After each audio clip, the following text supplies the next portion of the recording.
Padam, padam, padam, padam, pam, pam, pam, pam, pam, padam, pam. Bonjour, c'est Daoud Parenthèse. Je suis avec Eric, mon Bonjour. ami, pour ce podcast où on va discuter de choses diverses et variées.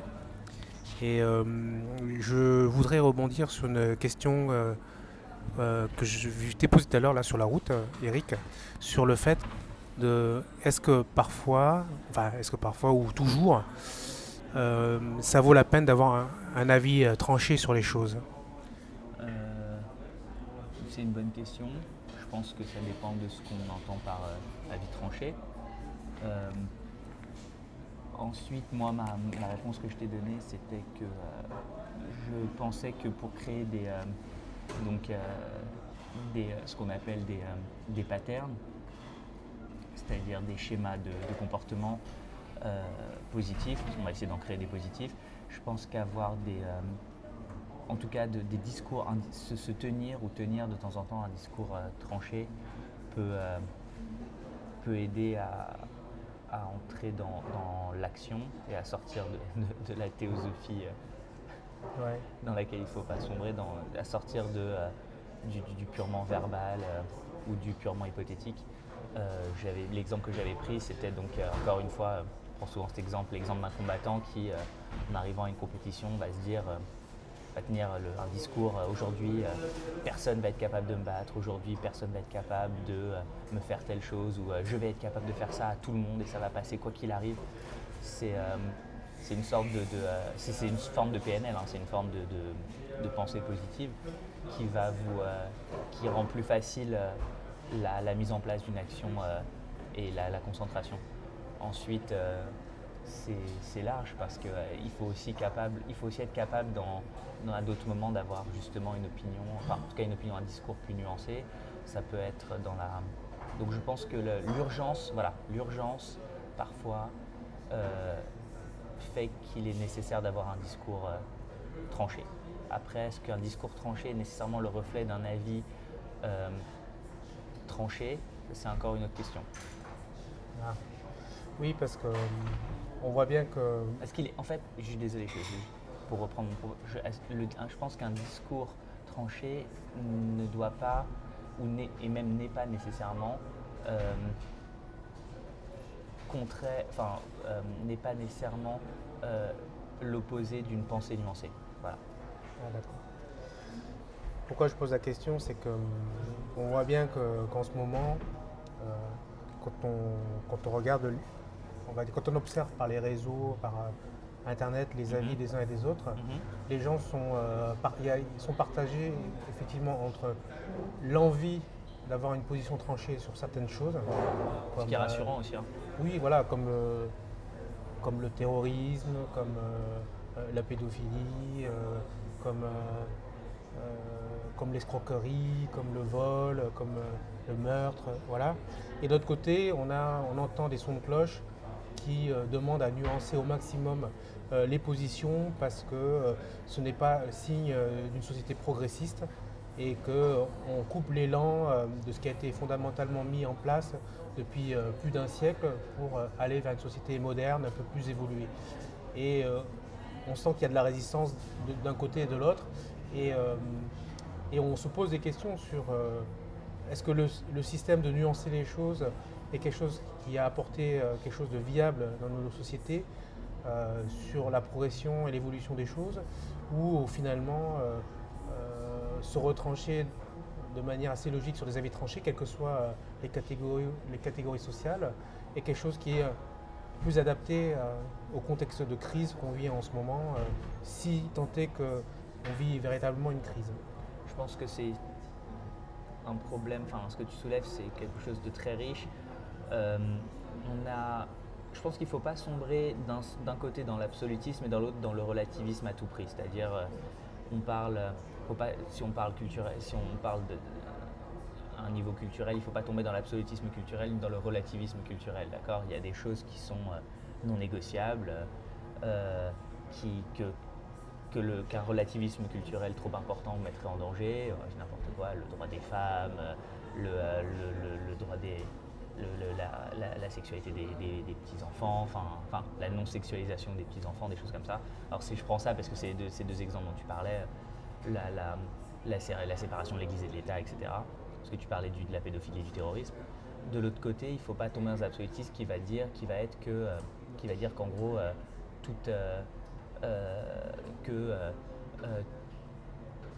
on va dire, voilà, par exemple, tout pédophile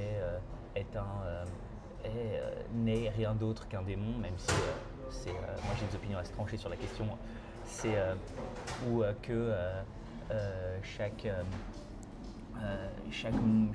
Toute personne qui est sensible à une idéologie, si on parle de terrorisme, on parle en général de terrorisme en ce moment religieux, terrorisme musulman, toute personne qui est sensible à une idéologie salafiste ou wahhabite est nécessairement un terroriste en puissance. Il y a plein de choses qu'il faut être capable de nuancer. Ensuite, ce que tu disais sur les réseaux sociaux est intéressant parce que je pense les réseaux sociaux, ça cantonne à...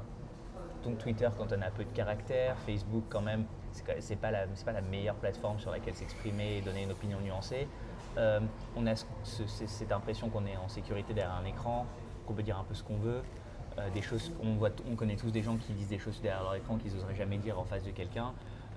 Et pas nécessairement parce qu'ils ont peur d'une réaction violente, parfois juste parce que le fait d'être mis en face de quelqu'un, ça crée une sorte il y a un phénomène d'empathie qui se crée, de connivence. On peut très bien s'entendre avec quelqu'un qu'on détesterait a priori sur les réseaux sociaux.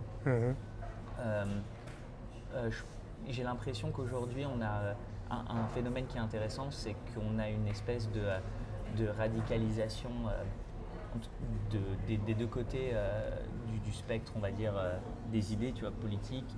On a des personnes qui sont d'un côté qui vont commencer justement à avoir un repli sur eux-mêmes, donc qui s'expriment par la montée des partis d'extrême droite en Europe, par l'élection de Donald Trump aux États-Unis, et une espèce de radicalisation de la pensée d'une certaine couche, en général assez jeune ou alors académique de la gauche libérale, avec un politiquement correct idéologique, une espèce de police du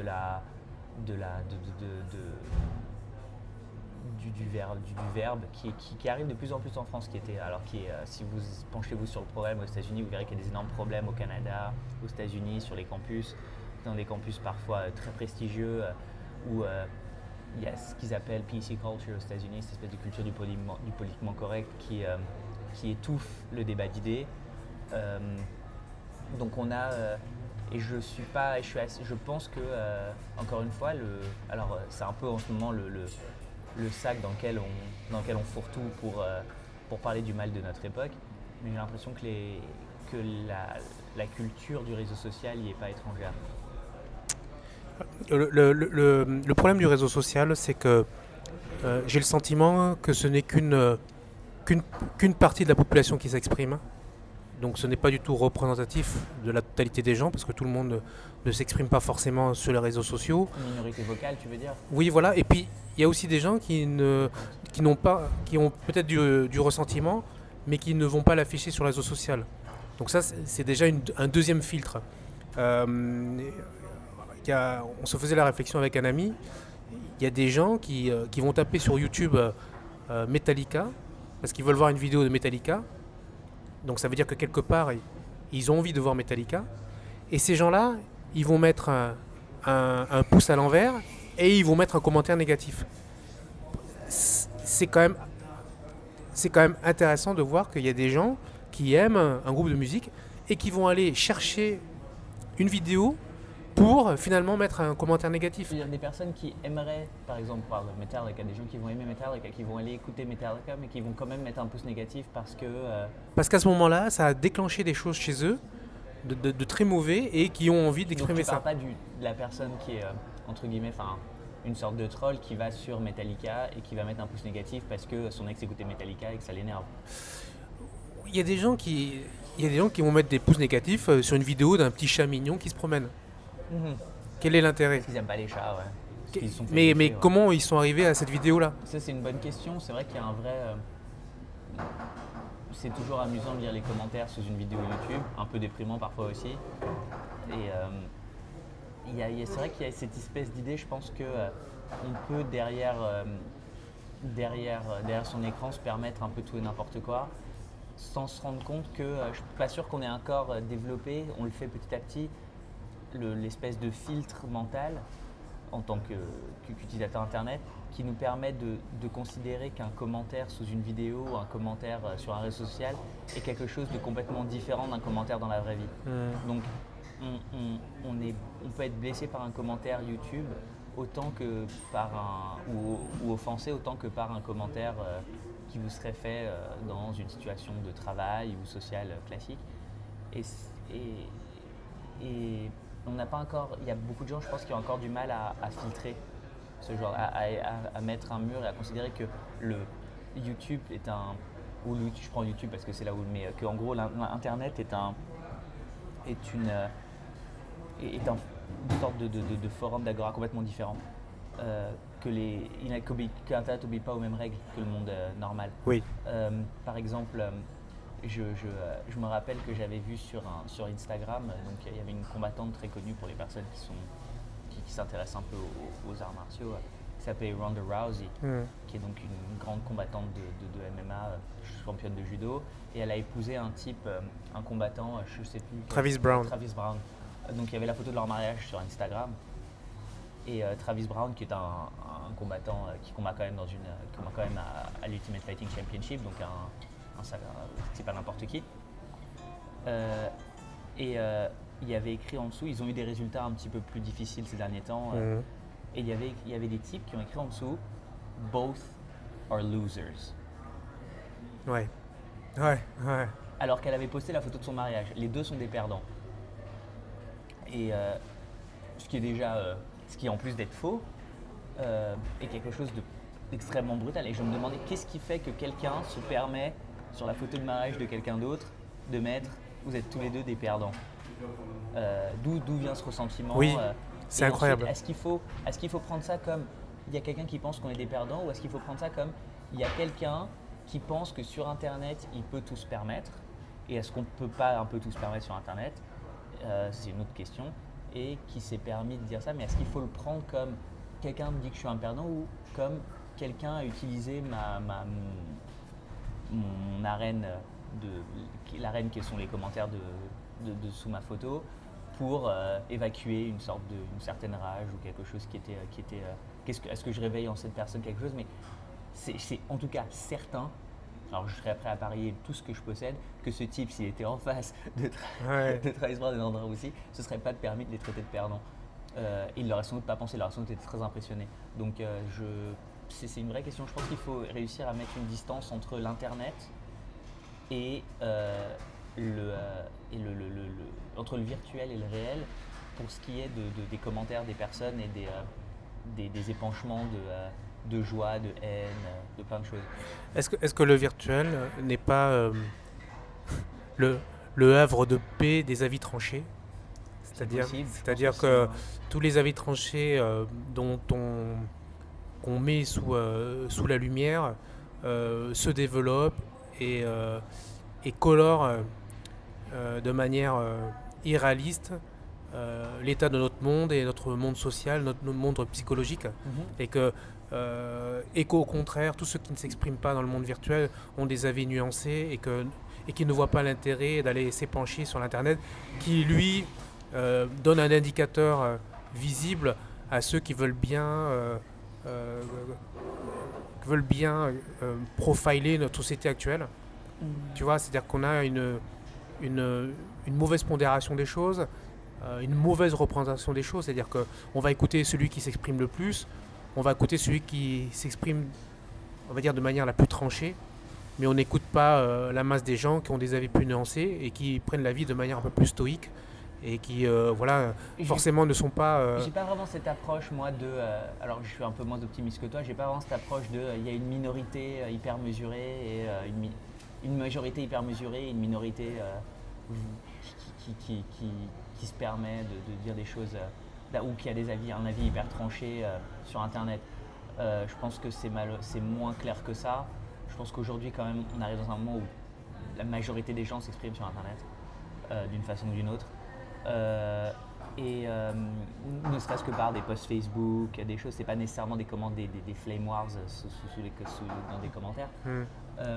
Et je pense, et je suis pas convaincu que, alors encore une fois, là il faut être nuancé, que ce comportement sur Internet ne soit pas le reflet d'un comportement général, d'une tendance générale. De la même façon que de la même façon qu'on allait autrefois voir des gens se faire guillotiner avec ses enfants, je suis pas sûr qu'il y ait une vraie séparation hyper claire et qu'en gros la majorité des avis tranchés sont sur Internet et que les autres sont dans cette espèce d'air, cette espèce de nuance un peu supérieure. Je ne suis vraiment pas convaincu. D'accord, tu penses que ceux qui disent rien, disent rien disent oui? Je pense que certains de ceux qui disent rien disent oui. Et je pense que certains de ceux qui ne disent rien ont juste pas fait le pas de s'exprimer sur Internet. Donc je pense que c'est plus compliqué que ça parce que quand même si c'est une minorité, il y a quand même beaucoup de gens qui s'expriment sur Internet. Et que le troll d'Internet, alors quand c'est que du trolling, c'est un type, c'est pas toujours, quand on voit leur tête, c'est pas toujours la personne qu'on croit, c'est pas toujours le type le type un peu trop gros avec une queue de cheval et des restes de chips sur son ventre. Mais alors justement, si on prend par exemple le vote, cette année, l'année dernière, on a voté.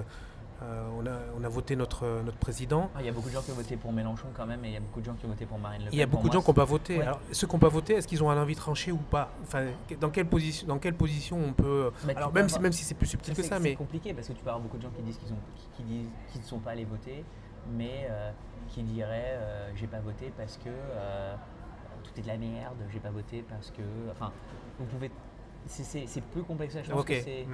Après, et puis on parle d'avis de quand même... Il y a quand même aussi pas mal de gens qui ont voté. Il y a pas mal de gens qui ont voté pour Jean-Luc Mélenchon, pas mal de gens qui ont voté pour Marine Le Pen.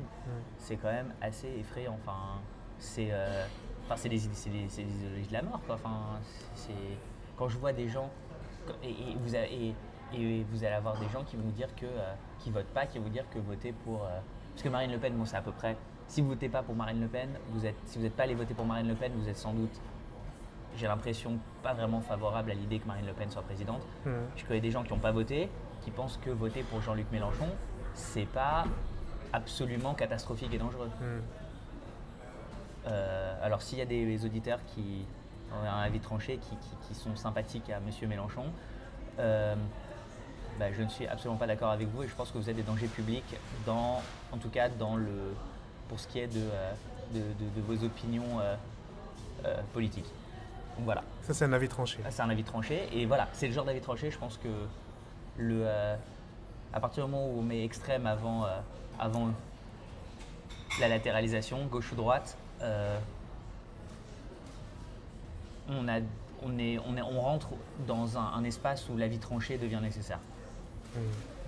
Parce que voilà. Bref. J'ai voté Jean-Luc Mélenchon.